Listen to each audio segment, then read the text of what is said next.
Doktif ini yang kemudian diketahui nama inisial Dr. S ya, itu sudah melakukan perbuatan pidana yang sama. Apakah dengan ditangkapnya Nikmir bahwa ini jawaban atas semua laporan yang Bang Biring ajukan kemarin? Jelas tidak. Kami menduga ini hanya orang yang disuruh gitu. Ada seseorang itu yang berani membuat huru-hara. Ini sampai nasional loh. Tanpa ada suatu hal yang ketika mempercayai apa yang dinyatakan oleh akun Doktif itu dan dia beralih kepada yang di-approve-kan, ternyata dia iritasi. Pelaku overclaim harus dihukum. Harus dihukum.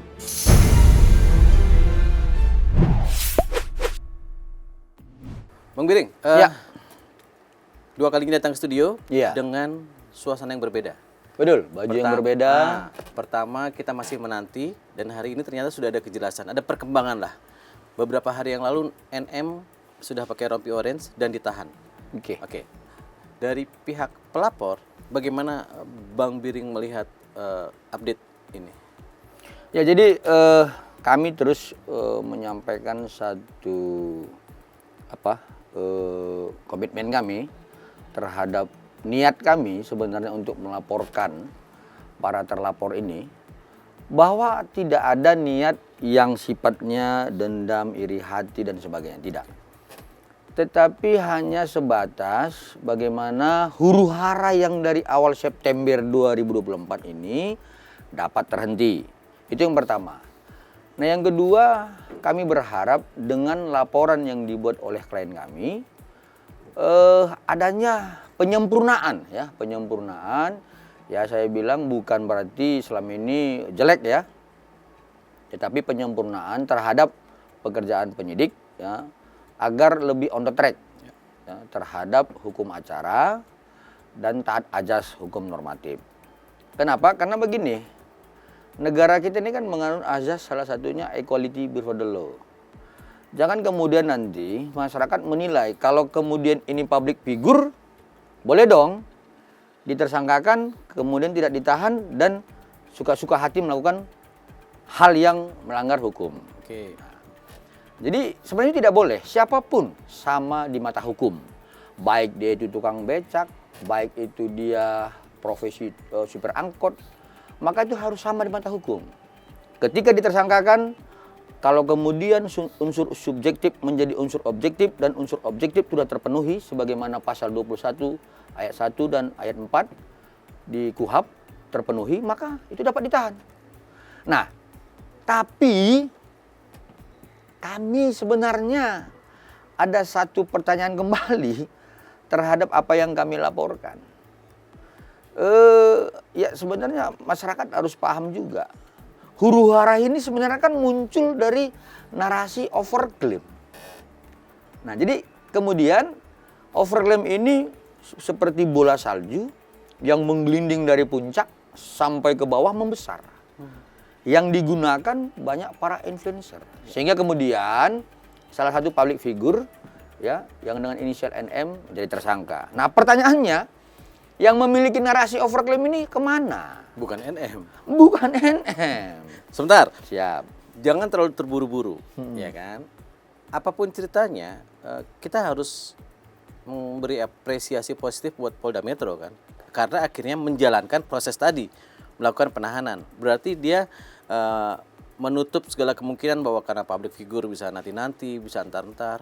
Equality before the law-nya benar dijalankan. Setuju nggak itu, Bang? Kalau itu kami pasti setuju. Artinya dalam prinsip bahwa disamakan di mata hukum, ternyata telah dilaksanakan oleh penyidik dan kemudian mematahkan tentang framing-framing soal inisial NM ini kebal hukum. Oke. Kalau itu kami setuju. Ya, seperti itu, Mas Adi. Soal narasi overclaim. Saya jadi curiga dengan Bang Biring, sorry. Iya.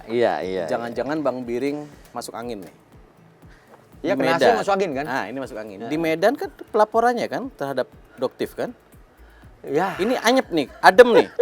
Sengaja NM muncul beritanya ramai ditahan, orang lupa sama siapa yang membuat narasi atau Bang Biringnya masuk angin? Iya, ya memang pernyataan-pernyataan itu sudah banyak ke saya ya. Artinya sebenarnya kan klien kami Dr. Anders Henry Situngkir lah Ya. yang pertama sekali melakukan perlawanan ya dan melakukan perbuatan hukum terhadap akun Doktif ini Ya. dan kemudian melakukan edukasi terhadap teman-temannya dokter estetika lalu kepada beberapa brand owner agar tidak terlampau cemas dan khawatir terhadap narasi-narasi overclaim dan tidak boleh takut dan tidak boleh mau diperas oleh para ya yang kami duga sindikat itu. Nah, jadi dari awal seperti itu, tapi kemudian terlihat ya secara publik kami dari kantor hukum GPS and Partner kok meninggalkan ya sepertinya meninggalkan laporan klien kami Dr. Anders Henry Situngkir. Iya. Sebenarnya tidak. Kami tidak meninggalkan itu ya. Jadi sebenarnya kami melakukan pekerjaan itu paralel. Baik di Jakarta, begitu juga dengan di Medan ya. Tetapi perbedaannya adalah saya secara fisik di sini. Secara pikiran tetap ada di dua daerah ini. Yang menjadi persoalan kami ini penyidik ini bekerja baik. Di Medan nih? Di Medan. Penyidik bekerja baik. Tetapi tetap kepada satu dari kebijakan pimpinan. Oke. Jadi penyidik selalu laporkan ke kantor hukum kita bahwa dia sudah melakukan ini, dan ini terus. Tetapi menjadi persoalan terbentur selalu dalam kebijakan pimpinan. Yang seharusnya, ini Mas Adi saya mau kasih informasi ya. Ini agak ngeri-ngeri sedap nih. Nah, ngeri sedap nih terusinnya. Ya saya buka aja gitu. Kameranya satu frame aja ke sini ya. Nah, ya nggak apa-apa Mas Adi nanya ya kan. Nah, saya gini, saya kasih satu perbandingan ya. Bukan kebun jeruk lagi kan? Bukan soal petani jeruk lagi kan? Enggak. Oke, beda. Ini nyata dan fakta ya. Oke. Kalau terhadap Iza Jega itu dipersangkakan pasal 27A. Terhadap Doktif dipersangkakan pasal 27A. Ini pasal yang sama gitu. Sama. Nah kemudian kami melihat unsur dari yang dipersangkakan terhadap Mami Isa itu, Iza Jega, kalau kami menganggap itu obs kaliber, kabur. Ya. Nah pertanyaannya, percepatan terhadap Iza Jega ini kan luar biasa. Kalau nggak salah ya, itu November itu LP-nya, kalau nggak salah ya. Tetapi ditahan Januari. Nah, akun atas nama Doktif ini di LP-kan oleh Dr. Anders Henry Situngkir itu tertanggal 8 Oktober 2024. Lebih dulu. Dan unsurnya tidak obs kaliber. Terang benderang. Ya ada merendahkan martabat dengan mengatakan klien kami bukan dokter. Captionnya penipu, mengatakan justiper, dan dia tidak bisa membuktikan tuduhan-tuduhannya itu adalah benar terhadap klien kami. Oke. Nah, jadi aneh. Jadi kalaupun masyarakat kembali memframing kami bahwa kami sepertinya terkesan melupakan laporan Dr. Anders Henry Situngkir di Medan, wajar dong. Kenapa? Karena perbuatan penyidik terhadap Iza Jega cepat. Kenapa? Perlakuan terhadap Doktif lama.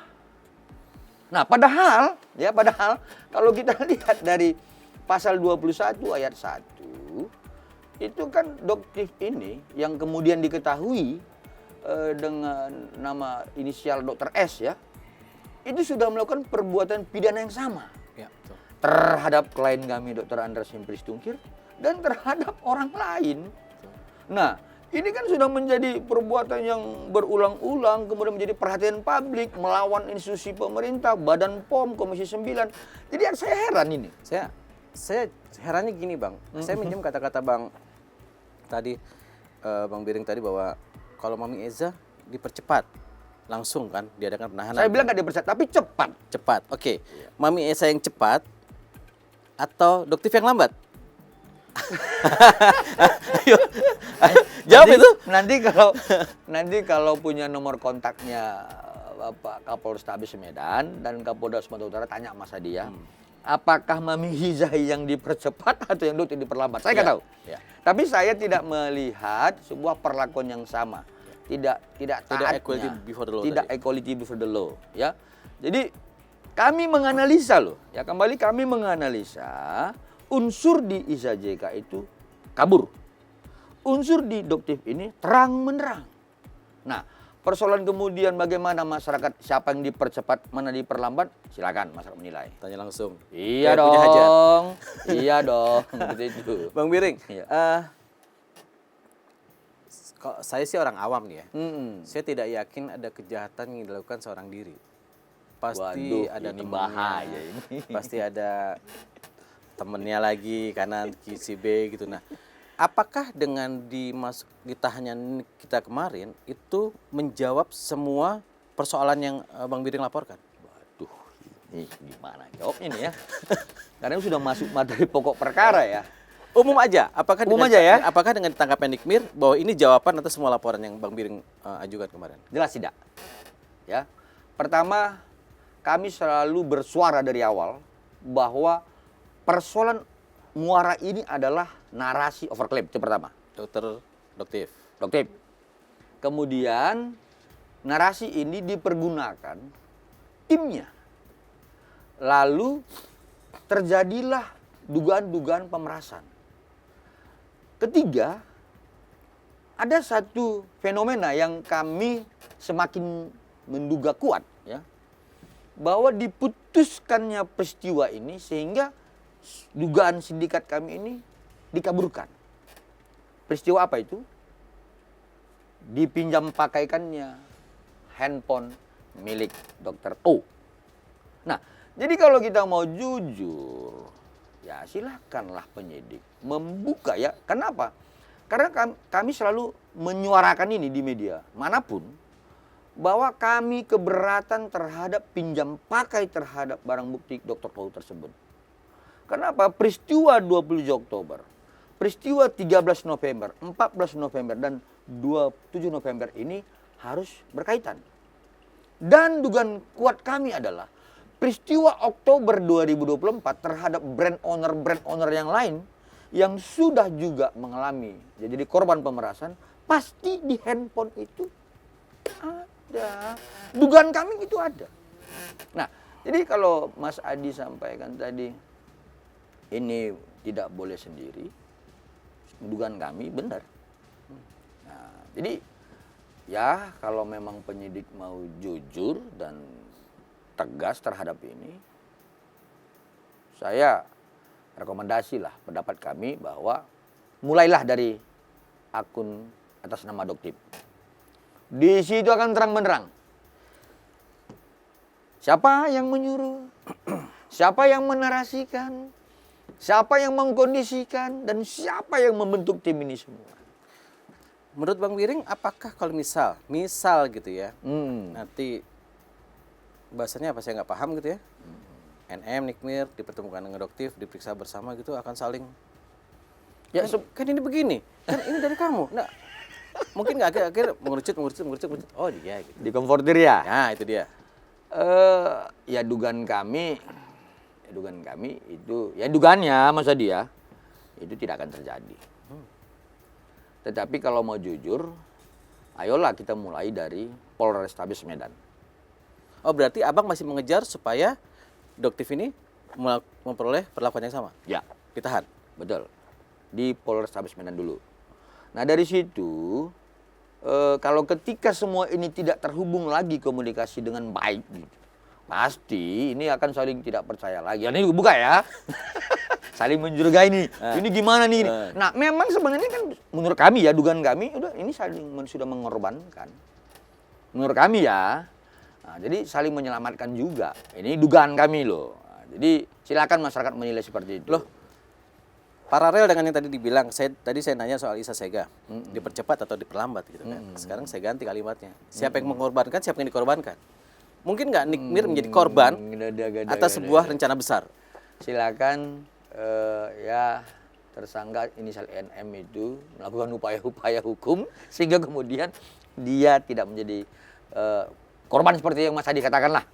Saya pikir seperti itulah. Jadi nanti kalau saya yang jawab kan gak enak nih. Nanti dibilang saya membuat berita hoax seperti teman-teman media yang jadi korban kemarin tanggal 3 Maret. Kan gitu kan. Ini kan berita korban hoax kalian kan. Puasa pertama tuh, puasa hari keberapa tuh, begadang di kantor polisi tuh. Iya. Jadi banyak ini saya sedikit ya. Kemarin saya diserang sama teman media. Bang, kemarin kok nggak datang ini begini. Loh kok saya yang disalahin. Yang nyebarin tanggal 3 Maret itu siapa? Lalu kemudian terjadi huru-hara di Polda Metro Jaya sampai pagi-pagi, lalu ada korban. Lah siapa pelakunya? Iya. Laporkanlah pelakunya. Laporkan pelakunya. Kok saya yang diserang gitu loh. Nah, lupain itu. Bang Biring, balik soal Nikmir ya, yang sudah ditahan hari ini. Iya. 20 hari penahanan betul ya? 20 hari Termin penahanan. pertama. Nah, apakah dengan ditahannya Nikmir, Abang sudah puas dan oke, tugas saya sudah selesai? Atau justru saya melihatnya justru ini Bang Biring seperti masuk lahan peperangan baru nih? Karena kayaknya baru dimulai sih Bang. Saya nggak yakin dia selesai di sini. Sebenarnya kalau berbicara masalah hukum normatif ya, ini bukan peperangan ya sebenarnya ya. Ini sebenarnya dimulainya bagaimana penegak hukum ini saling berargumentasi, saling menguatkan. Masih dimulai. Nah, nanti pengujian awal itu di persidangan. Ini masih mulai loh. Nah, kalau nanti kemudian putusannya menyatakan bersalah, masih ada upaya hukum banding. Berarti ada kemungkinan juga dinyatakan tidak bersalah kan? Ada. Nah, sehingga kemudian kami harus juga di sini memberikan argumen-argumen hukum kami bahwa bukti-bukti yang kami berikan harus terang benderang, yaitu salah satunya handphone milik Dr. O.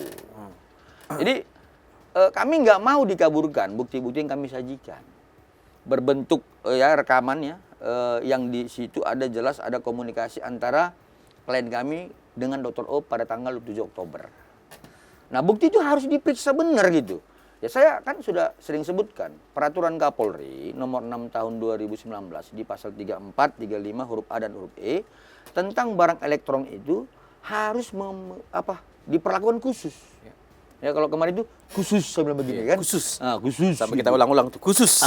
Iya kan.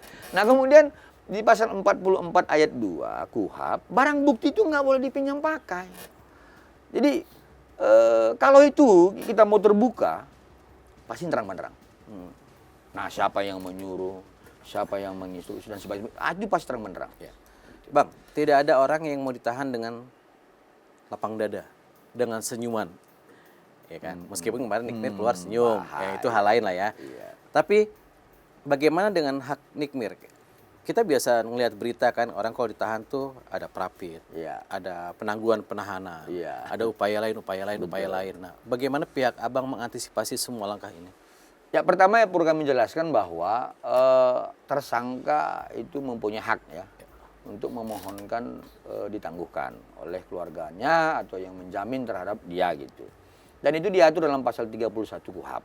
Nah, itu hak tersangka. Tetapi kemudian kami harus menegaskan bahwa penangguhan itu dapat dikabulkan oleh penyidik dengan penilaian yang patut dan wajar. Dan penilaian dan patut dan wajar itu kewenangannya nggak absolut.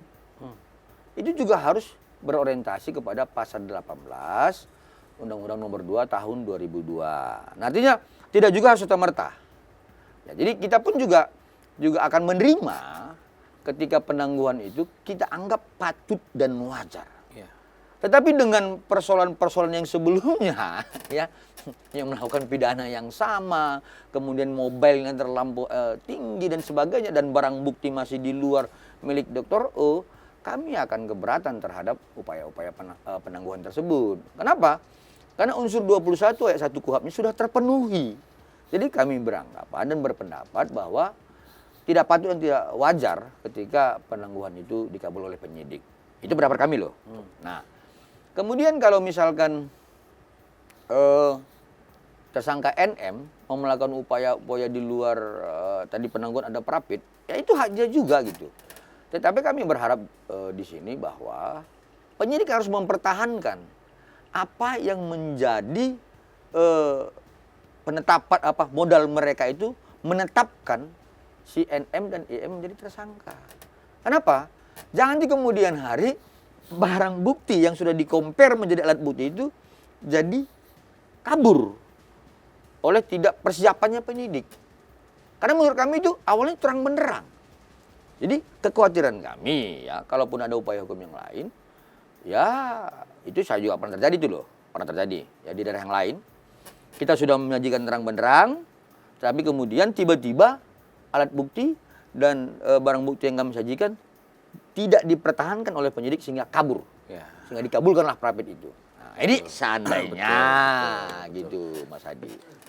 Bang Biring, dari sekian menit percakapan kita tuh saya menangkap bahwa sebenarnya penahanan Nikmir itu bukan goal akhir, bukan tujuan Bukan, akhir. bukan. Jadi Bang Biring tidak terlalu happy, ini biasa aja, ini memang proses hukum yang sudah dijalani. Apa yang mau Bang Biring kejar sebenarnya? Apa yang mau Bang Biring ungkap dari kasus ini sih? Ya, Karena sebentar saya potong, karena publik itu, netizen itu hanya ingin, nah kan ditahan, nah kan nggak kebal hukum. Nah netizen melihat bahwa ini selesai gitu loh, Baik. sudah ditahan. Tapi dari percakapan kita sepertinya nggak di situ endingnya Bang. Baik. Apa yang mau Bang Biring ungkap? jadi begini Mas Hadi.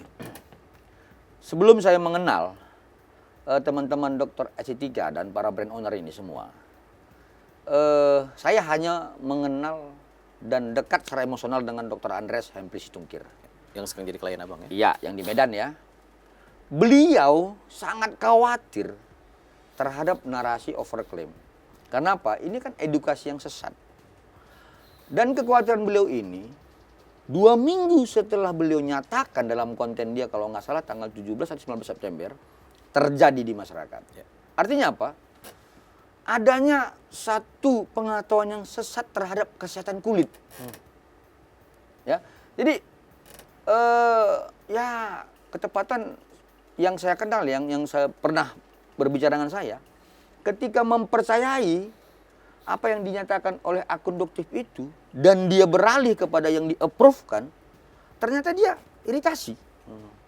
Nah, ini kan suatu Penyesatan ya? iya, penyesatan yang kemudian bisa membuat korban banyak gitu. Kekhawatiran dari Dr. Andres Hempri Situngkir inilah muara dari kami melakukan perjuangan-perjuangan untuk membongkar yang kami duga adalah sindikat ini, sehingga ini kesehatan kulit masyarakat bisa diselamatkan dengan ketentuan Badan POM. Itu saja. Jadi kalau dibiarkan Berarti seperti bukan ingin mempenjarakan Nikmir ini, ya? enggak. Ini kan NM ini ya. Oh iya, udah ada kok bukannya. Tersangka NM ini kan hanya menurut kami ya. Pertama kami prihatin. Iya. Dia seorang ibu. Oh iya betul. Ya, kami prihatin seorang ibu. Kemudian kami prihatin yang kedua adalah kami menduga ini hanya orang yang disuruh gitu. Bukan orang yang punya punya sutradara yang utama begitu seperti itu. Jadi kami prihatin terhadap itu. Abang mancing-mancing saya sih. Nggak, saya harus mancing. Kalau dulu Mas Adi kan mancing saya kan. Abang bilang NM hanya orang yang disuruh gitu kan? Iya, dugaan kami loh Mas Oke, Adi. dugaannya. Berarti diduga juga ada yang menyuruh. Lantas bagaimana posisi Doktif? Apakah dia yang menyuruh NM atau ada lagi di atasnya Doktif? Nah, justru itu akan terbuka. Itu akan terbuka ketika penyidik membongkar semua ini dengan cara melakukan pendalaman terhadap apa yang dilakukan Doktif. Berarti Medan harus nih. Medan, Polda Metro Jaya, Jakarta Selatan. Wah, ini LP-LP-nya banyak nih. Nah, contoh begini, saya bukan mengajar penyidik, ya, Mas Adi. Ada juga beberapa public figure yang sudah melaporkan Doktif ini di Polres Jakarta Selatan.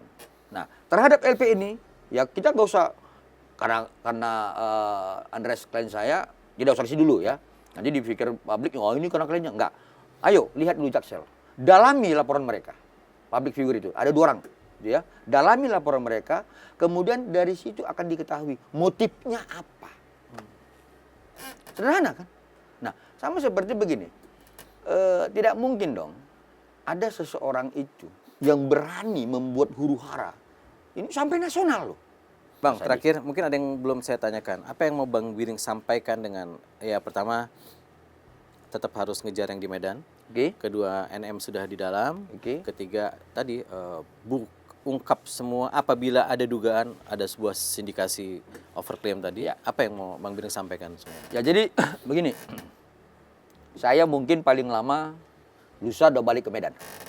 Ya. Tujuan saya adalah untuk mengembalikan tujuan utama kami. Yaitu bagaimana agar huru-hara dengan narasi overclaim ini terhenti. Nah, artinya saya ingatkan juga kepada teman-teman penyidik di Polrestabes Medan dan Bapak Kapolda Sumatera Utara, Bapak Kapolrestabes Medan, agar atensi terhadap laporan Dr. Andreas Hempri Stungkir. Dan kemudian jangan hanya melihat sekedar narasi tentang persoalan pasal 27A. Dalami itu. Ya. Tapi sebelum melakukan pendalaman terhadap itu, ya ini kan lucu juga ini Mas Adi.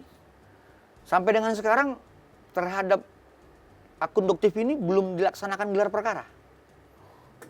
Oh, laporannya udah lama ya? Udah lama. Belum dilaksanakan gelar perkara. Sampai dengan sekarang. Walaupun sudah menjadi pusat perhatian.